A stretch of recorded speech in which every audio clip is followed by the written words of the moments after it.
Hi folks, this is Danielle from Sibylslab of Cartomantics, coming at you with another myth and goddess related video. So let's see how this one goes. As I was organizing my myth, goddess, folklore related decks recently, I noticed that I have a sort of subgrouping of decks that are connected to Slavic culture, Slavic folklore, and myth. They're thematically aligned, and I don't think that we often talk about that pantheon or these decks in particular. And so I thought that I would take an opportunity to talk a little bit about a group of goddesses and decks that I think receive much less attention than the familiar pantheons, like Greek deities, Celtic deities, Norse deities who we're sort of more conversant with or who come up more frequently and have more decks sort of in our community that are associated with them and are familiar to us. So, I have two purposes today. First, I want to share four Slavic and Baltic goddesses and a few of the themes that I think that they're suited to working with. So, if you are coming at this video sort of interested in expanding your idea of who fits within the rubric of goddess work and dark goddess work in particular, and what your options are, this is a great way to get a sense of not just these goddesses, but this sort of realm of dark goddesses who may be less familiar to you and outside of these pantheons that we more frequently discuss. For each of these goddesses, my second purpose is to introduce a Slavic themed deck. This is going to be a flip through as we talk a little bit about that goddess.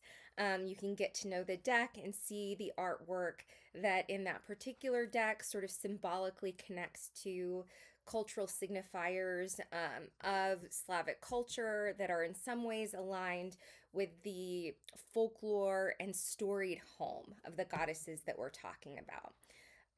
Before I get into sharing those decks and sharing that specific goddess, I will show you an image or two of that goddess from one or both of these decks. So these are two terrific decks. They're both mass market and both still in print.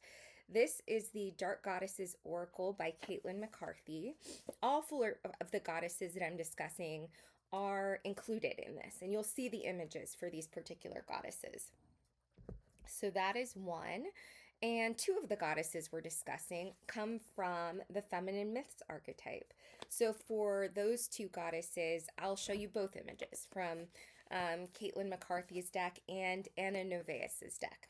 So you'll get different versions of those particular goddesses and get a sense of the artwork from those two collections of different dark goddesses. And again, those are mass market decks. They're still in print. And along with all the other decks that we discussed, those are going to be listed in the description box below.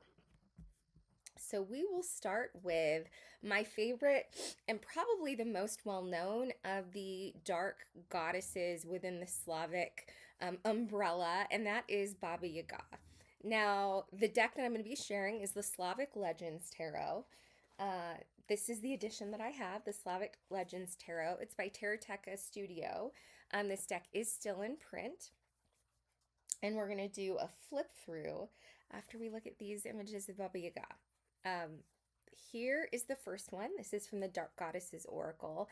And as you can see, Caitlin McCarthy is suggesting that we work with Baba Yaga through the lens of guidance, so that we seek her support through the rubric of guidance. And here is Baba Yaga from the Feminine Myths deck. Quite different. Okay, so that's who we're going to be talking about. And let me inoculate myself. I'll grab the deck and sort of start sharing it. This is the back of the Slavic Legends Tarot. I'm going to inoculate myself by starting with why I'm pronouncing it that way instead of Baba Yaga, which is what I more frequently hear. My husband has a degree in Russian, and he insists that that's the correct way to pronounce it. So if you come for me, I'm going to direct you towards Derek, but I am going to trust him and go for it that way instead of how I more frequently hear it. Now, second, aside from my pronunciation, I do want to say about Baba Yaga before I share her description, and this is an image of her, this is the image included of her in the deck, that she is not typically and traditionally understood as a goddess per se. I think that she is sort of more accurately framed, if we're going to get a little granular with it, as a folk figure or a figure from fairy tale and folklore of the region. But for the purposes of this video, and for much of the myth and fairy tale and folklore work I do, we're going to construe that umbrella of deity and goddess and god broadly. So as the decks do, the Dark Goddesses deck and the Feminine Myths deck, we're going to include under that umbrella of goddess figures, characters, heroes and heroines, crones, who are probably better understood by scholars as figures more aligned with folklore. So I do want to note that if you are resistant to that idea of calling her a goddess, I get it, but that we're going to be generous in how we categorize different figures that we're talking about in this video and in the other videos I do. So let's share a description of Baba Yaga. I'm going to include the description included in the guidebook for Dark Goddesses Oracle.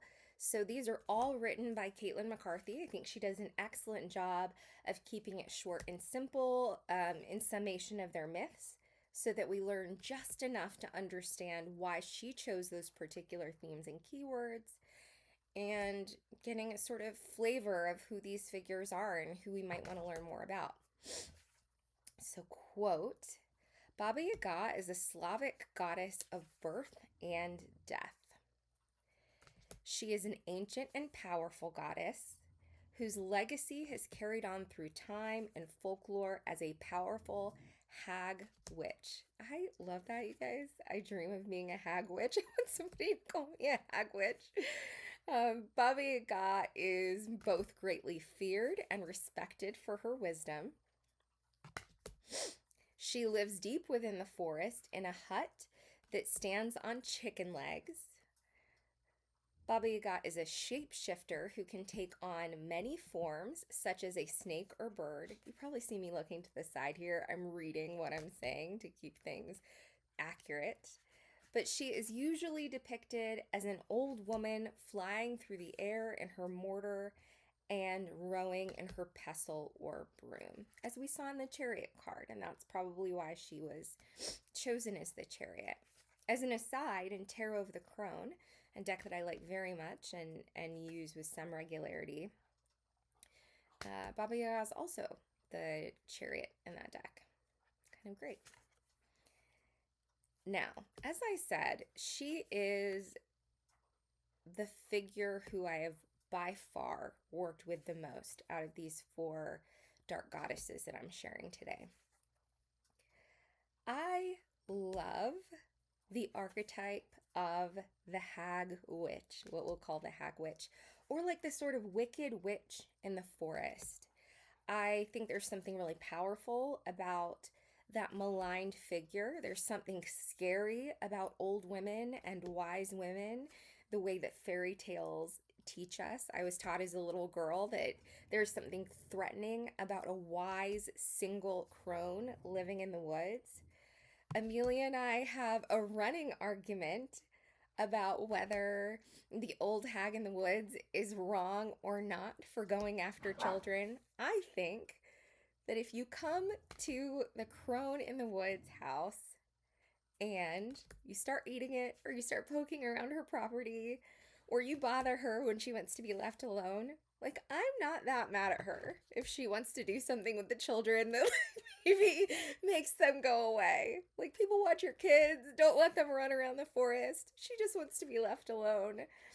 I certainly don't think that she's a villainess for trying to preserve her privacy. Let me pull these cards apart.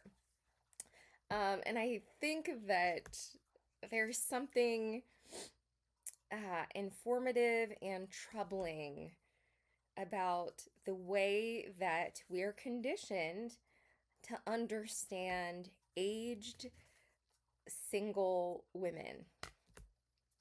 And once you start to like or be curious about or interested in that archetype, there's something so powerful about it. Now, I like to think that I'm not quite crone age, but I am an aspiring crone for sure. I am deliberately childless.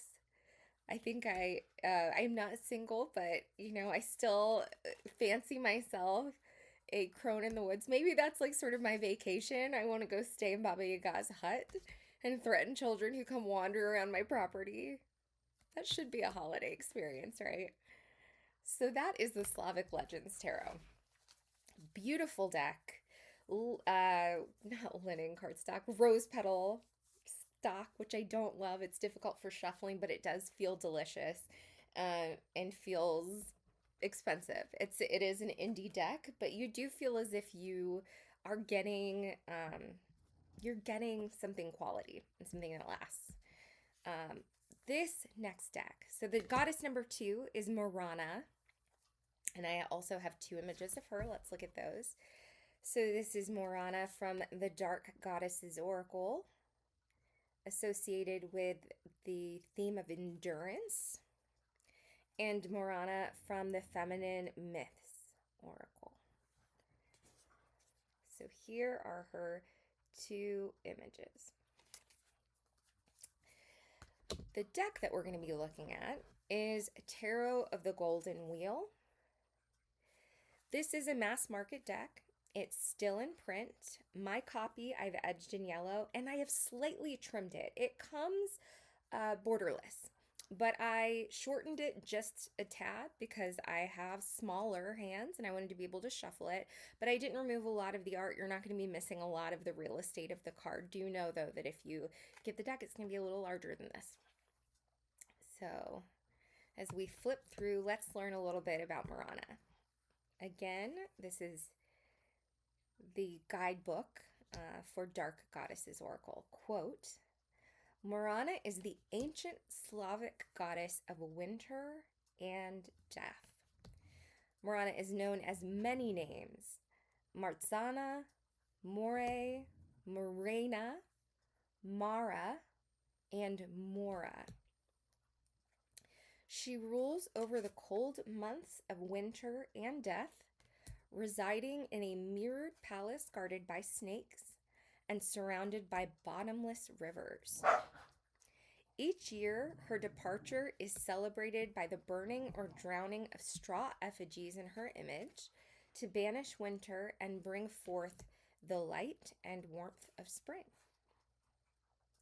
Upon Morana's death in spring, she travels the underworld until her return in autumn. So let's look at a few more of these. I'm going to continue the flip through. But I will say of this medium, this is a watercolor deck, as you can kind of see. And I realized when I got this deck and started working with it that I don't have many watercolor decks. And it is a phenomenal medium. I used to have a partner who was an artist, a visual artist, and primarily an oil painter. And I've really learned, I used to think before that, watercolor, it sort of seems less permanent, and it's not on a canvas, right? It's on paper. It sort of seemed less permanent and less skilled to me. My non-artist, uninformed self, right? I adore this image of the world. And then I realized how oil painters can paint over mistakes or things they want to change. Watercolor, you get one go. If you mess up the painting, that's it. And I really developed a respect for the medium after that. And it sort of informs my appreciation of this deck even more. It's 78 images that are detailed and rich and really gorgeous. I think they really bring the Slavic theme to life. Okay, a little note. I want to define for us the label Slavic. I'm calling this group of decks and this group of goddesses Slavic. We know what the category of Greek or Roman goddesses are, right? If I say we're talking about the Egyptian pantheon, it's pretty clear what I'm talking about. The nation of Egypt in that region in history, or the Indian pantheon, we're talking South Asia, and it's not too difficult. But Slavic is a term that I think discusses a culture and region that we folks in my corner of the West talk about and use less frequently and are less specific about. I've noticed that people, I sort of think they think I mean Russian and Russian only, Russian culture or Russian adjacent culture. And that's not really fair to the term or category of Slavic. So I wanted to clarify that. For those familiar with the region and cultures in question, I hope that you're not insulted that I'm giving this sort of granular list. If you know, you know. So this is hardly going to be new information for you. This is for the rest of us, including myself about 15 years ago. My research, my scholarly and intellectual research was on, among other things, World War II. So I got pretty familiar with that region of the world and its political dramas in the 20th century. And then I married a dude who knows a lot about the region and talks to me about it. Before those two things, though, I didn't know a lot. I couldn't say anything meaningful or sophisticated about the term Slavic. So let's talk to Danielle from, 15 years ago. The term Slavic comes from the category of Indo-European languages that fall under the rubric of Slav. And here are the countries, cultures that tend to fall under this umbrella of Slavic. We have Russian, of course. We also have Ukrainian. We have, this is pull out like a globe, people, pull out a map. Belarusian, Polish, Czech, Slovak, Bulgarian, Serbian, Croatian, and Macedonian. I wouldn't be, a professor if I didn't acknowledge that this is a contested category. There are going to be people who use the term Slavic and argue about who does or doesn't fall under that umbrella. But for those of us who are using the term colloquially and talking about something as low stakes, relatively speaking, as what we're talking about here, that about suffices. So when we're looking at this imagery and talking about this myth and folklore, we're talking about stories and images and symbols from that region of the world. Let's see. I would say that the colors are quite obviously less saturated in this deck. I think the medium lends itself more to a lightness and optimism than the other deck. So take that as you will. This is the 8 of Wheels. This is the Wheels suit. I do like that. I'm normally, a little bit resistant to changing just one suit name and leaving everything else the same, but I'm charmed by Tarot of the Golden Wheel and its suit of wheels. That was Tarot of the Golden Wheels. So let's talk about our third goddess and our third deck. Our third goddess is going to be Regana. And the deck that we're going to look at is Tarot Lubak by Tarot Mania. This is in print, as all of these decks are, and it's available in the Creator's Etsy store. This is the image of Regana associated with the theme of clarity from Dark Goddess's Oracle. So that is Regana as the deck would have us imagine her. here is the back of Tarot Lubak. I have trimmed the borders off of mine and edged it in brown. So yours would come with very white borders. I would have left this bordered, but the borders were so clean and white. And as you'll see, the deck is kind of weathered in its palette, like rich browns and earthy. And it seemed so tonally contrasting with the aesthetic of the deck, those sort of clean white borders, that I really felt an urgency to trim them. So here, and you guys, I adore this deck. I love its sense of humor. I love its dynamic take on the different shades of the archetypes you'll see within a card, especially the minors, like 4 different accounts of what the 8 of coins might be, 3 mini scenes. So there are mini scenes all over this deck, and I just love it. But let's learn about Regana. Regana is the Baltic goddess, this is a quote, is the Baltic goddess of clairvoyance, witches, and death. She is an ancient and powerful prophet with the ability to look into the past and foresee the future. Regana controls the weather and changing of the seasons and has dominion over fertility and death. She is a shapeshifter who may appear as a beautiful woman, an animal, or a nightmarish creature.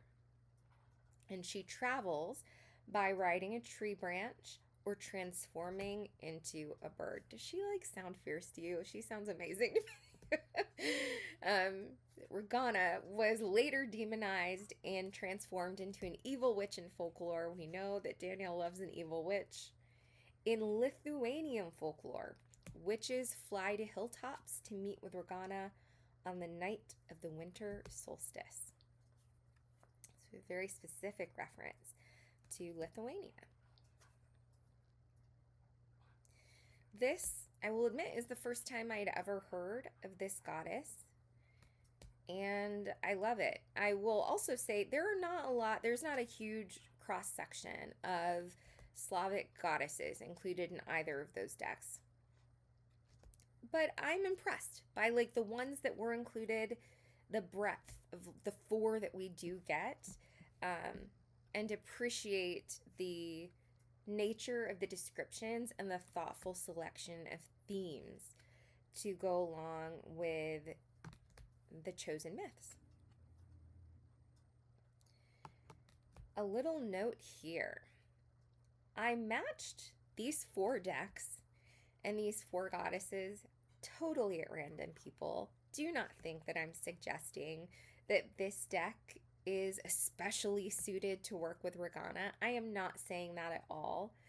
I had 4 decks that fit within this category, and I really wanted to introduce some mythic figures, so I found 4 that I thought would be interesting to share and matched them totally at random.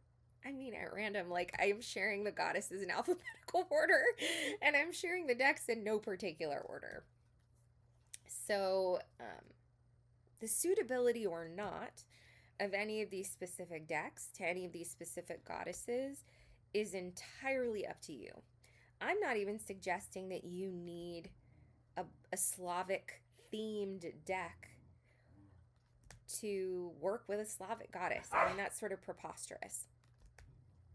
But there is something lovely about being introduced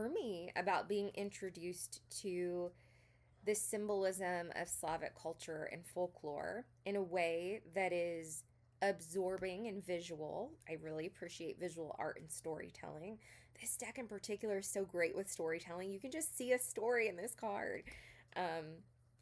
So it is immersive for me. It is helpful to me when I'm thinking of getting into a new pantheon and trying to understand the atmosphere and energy of a new group of goddesses or body of myth.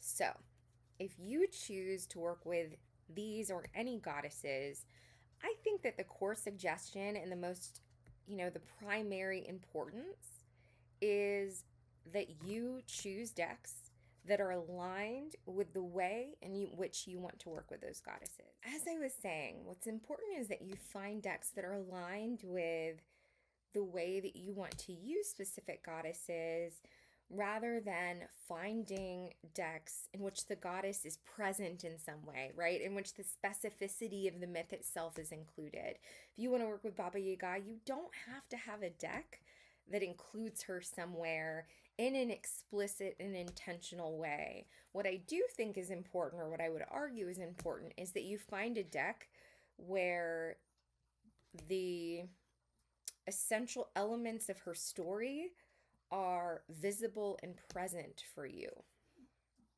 So she does need to be present, or these mythic figures do need to be there, but they don't have to be coded in Slavic symbolism or the context of a Slavic deck. Really, this isn't about me showing you a deck that is great for Regana specifically. It's an excuse to tell you about 4 different Slavic goddesses and share 4 different Slavic decks at the same time, to save time for efficiency's sake. Like, is this not hysterically funny? I love this deck, you guys. You know, this is an interesting deck. I've never used this. I will say I've never used this for mythic work. I have used this for folktale and fairy tale work, not Slavic folklore and fairy tale. I've worked with Baba Yaga. She's the only one among these 4 figures, as I said. And I don't think that this is so suited to her. She is dark and a little bit vicious in the way that I engage with her. So I don't think this is great for that. But this is so great for the lightness and darkness of fairy tales. It's funny and light when you need it to be. They're all different ages and all different shades of a card. I mean, look at this 10 of coins. There are so many different parts of stories present in this. We have a baby being brought in by a stork. We have a child playing on a toy in the bottom. We have a feast happening. I mean, there are just so many accounts of the 10 of coins included in a single card. It's really expansive, the creator's accounts of the archetypes, and I think there's something really special and magical about that. On to the last deck. So our last deck, our last goddess, is Zoria. This is her image from the Dark Goddesses Oracle. Journey is the theme aligned with her. And I will say that card, the world card from Tarot of the Golden Wheel that I said that I love, that is her. That's meant to be her. And there's also a major in the Slavic Legends Tarot that's pretty explicitly her. I should mention about the Slavic Legends Tarot that all of the majors are supposed to be aligned with a specific Slavic folktale or folklore figure or legend.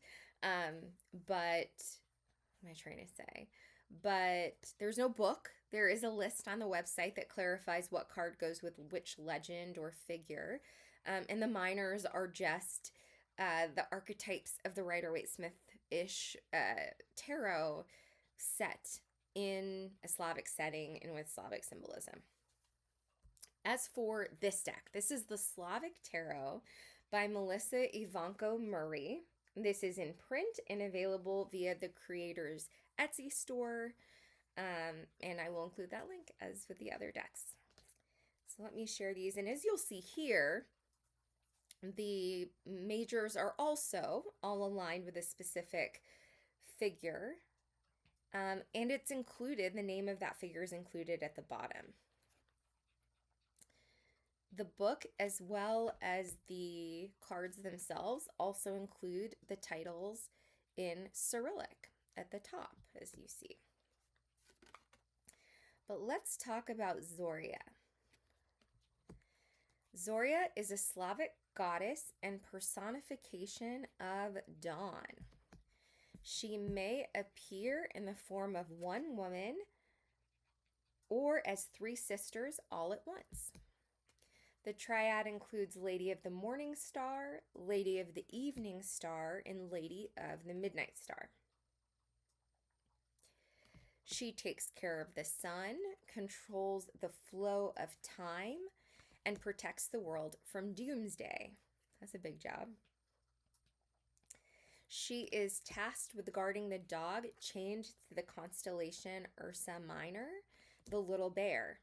Should the dog ever break free, it would result in the destruction of the universe.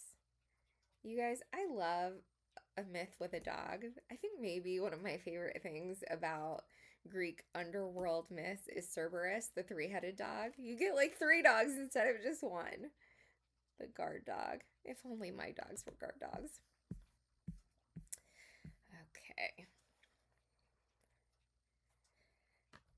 I'm not even going to embarrass myself by trying to say the names of these figures included, the titles of these cards listed here. I will say, as you can see, that the name of the traditional title of the card, so this is traditionally number 17, that major is the star. That title is not included anywhere here. You would need to know if you were using this and weren't familiar with these legends, and even if you were, but you wanted to use this deck in a way that also is deeply embedded in the fact that this is the moon and that, you know, the moon traditionally has certain meanings outside of just that myth, you're going to need to know these numbers by heart. So you'll need to know that number 19 is the sun and just remember that. That said, I would say that this is not a deck for the beginner if the beginner is interested in learning the architecture of tarot beyond its application to Slavic legend and folklore in particular. There are, instead of queens and kings, czarinas and czars. Kind of love it. This is another very different, I have very different art styles here, yeah? So this is a very different art style than we found in the other decks. My note here, a little note for each deck. I assume that it goes without saying, but these paragraph length descriptions of the gods and goddesses, the myths, it would be preposterous for me to suggest that those are comprehensive in any way. My summation of Baba Yaga draws on the paragraph included in the guidebook for Dark Goddesses Oracle, as I said, but those aren't even the highlights necessarily that I've found core to my own work with her. I have to include some short version of a description though, or I wanted to. And it seemed to make sense to include a sort of consistent account, like one person's voice, to give you a sense of like how one person would describe each of these goddesses, or one oracle, one divination tool. That is a starting point. And then ideally, if you want to work with Zoria, for example, in her triple aspect or in her single face, you have so much room to go bananas, right? Like there's so many places for you to go. I think it's sort of nice that I gave you like 6 sentences. I gave you like what Caitlin McCarthy gave you, 6 sentences, just enough for a taste, hopefully to attract you, interest you, and then go out and find the body of folklore and legend associated with her / them. So I hope that, can you guys look at the evil eye here? I have an evil eye. I have a few evil eyes up in my house. I love that.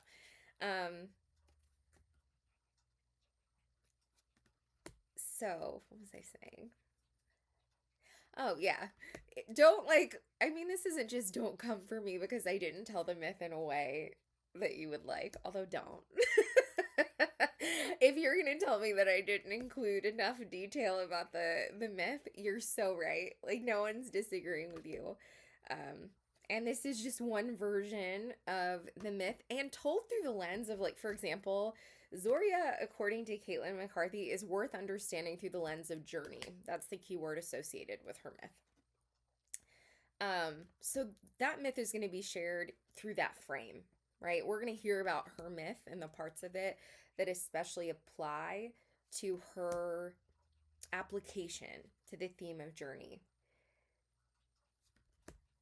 Know that and go look for the fullness of her story, the different incarnations of her throughout Slavic tradition that extend far beyond that, because there are probably 15 themes, ideas, keywords that might have been associated with her. I mean, Baba Yaga could be wise, could be crone, could be predatory, could be a defender. Like, there are so many places to go. Could be boundaries. A whole deck just for her. I wish. So please use, if you're attracted to or stimulated by any of these legends, use the little tasting portion of a description for inspiration and go look for the fullness of the story, because this ain't it. 7 of coins. I would say that this deck is pretty faithful to the Rider-Waite-Smith minors, which makes it all the more interesting that there is no way to understand those majors through the lens of the Rider-Waite-Smith or, you know, tarot tradition in general, just on the basis of their mythic titles. I don't think that that works so well. All right, friends, here are my final thoughts that I noted. Those of us who are interested in dark goddesses are pretty familiar, probably. If you're here, you're part of a discourse that is going to mean that you've heard or, you know, talked about or read about or engaged with the myths of Hecate, of dark Persephone and light Persephone, of Lilith, Demeter, Babylon, maybe Inanna Ishtar if you're going Mesopotamian, maybe Celtic, you know, myth like Ceridwen, or Irish myth that'll bring you to the Morrigan. I made a video on her. Or the Mexican folk saint of death, Santa Muerte. Those are names that, like, are kind of floating around the orbit that I would say I'm a part of. So, like, a community of people on YouTube who are interested in divination and myth and that kind of work. And those are examples I've seen us talk about. What decks would be good for them, how to engage with them. But that's not a but, actually. If those were the only goddesses you worked with, that would not be some travesty. Like, those goddesses, just those, are so rich. There are so many. If you just had those goddesses and those myths to work with, there's so much there. And if you aren't familiar with Slavic tradition and legend and myth, that's not some huge tragedy, right? And it's not like a crime that you have not talked or thought meaningfully about this pantheon before now, if you haven't. But if you're looking to expand your pantheon, or if you're bored by a sort of over engagement with Greek and Roman myth, right? Like, you've done that, it's important, it's valuable, it's interesting, but you could use a little bit of distance and perspective, and yet still want to engage in mythic work. Hopefully, this video gives you a sense of scope, so of at least one other pantheon and tradition, and a reminder to, like, go explore, go reach your hand into pantheons that you may have thought about less, that may be less visible to you for whatever reason on the basis of the culture that we consume, that you consume. And yeah, that you leave inspired, maybe not even just to look up one of these goddesses, but to look up another pantheon. Let yourself be seduced by one of these goddesses if they are of interest to you. That's free research. But if you have the disposable income and are interested in one of these decks, I think that they're all rich and interesting and beautiful. They're so different. So it wouldn't surprise me if it was like only one that was interesting to you and appealing to you. But let yourself be seduced, at least by looking at the art, which itself is free on this video. Like, mute me and go back through and look at the art. So let's close with our collective question. As we like to do, let's use Russian Tarot Lubak. So Tarot Lubak, I'm going to shuffle. And here is our question for the collective. What themes does the general archetype of the dark goddess? So we've talked about Slavic goddesses and Slavic dark goddesses, but let's talk about the broadly construed notion of dark goddess. And I can make a whole video on like, what do we mean when we say dark goddess? What is that? It's a contested category like anything else. But that generalized theme or category of dark goddess, what would that archetype have us pay attention to this week? What is the dark goddess inviting us to engage with and consider? These cards were in order, so I always draw two. I'm going to draw the first one and keep shuffling. Our first card is the Three of Swords. We love to see it. A little demon pulling a heart out of a bound man's chest. I don't know, he might be dying there. I'm not really sure. He doesn't look robust and alive. All right, so our second card is the Ace of Cups. I love this. Like, an ace can so easily be just an overflowing cup of water. No. In this card, we have a cup full of wine or blood. We have a drowning figure. We have a mermaid and a man who is being seduced by or is seducing the mermaid. We have flowing water at the bottom. There's so much. And this is sort of diametrically opposed to our Three of Swords.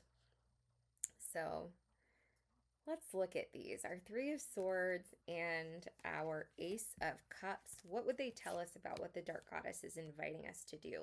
Well, the demon is taking the heart, and the Ace of Cups is suggesting that we engage with heart, like robustly engage with heart. Overwhelming emotion, flowing emotion. And it's, it seems sort of the easiest way to read this, and I'm going with that, is stop caring about one thing and start caring about something else. There is something that is taking up your emotional bandwidth that, like, let the demon take that and lift that. It's time. It's time to stop caring about that thing and to start caring about something else. Let yourself be absorbed and seduced. Don't let yourself be so drunk with it that you sink. But it is time to make that change, to do that shift. Okay, that is information. That's an invitation. I love an invitation. Hope you found something interesting here. Maybe you just found one goddess. Maybe you found one deck. Maybe you found a whole bunch more than that. That would be great. I want to mention that in early November, I'm going to be offering a workshop on myth and divination, using divination to work with myth. It'll be a short one, but I think it should be really interesting. So I'll be posting on here when that's available, and I'm really excited to offer that and see what we come up with. So stay tuned for more information about that. You can see the video description for a list of these decks and links to them, all 4 tarot decks, the 2 oracle decks, and more information about where to find sibylslab online and how to sign up for mentoring or readings. It's been great, guys. Thanks for sticking around, and until next time, I will see you in the lab. Bye!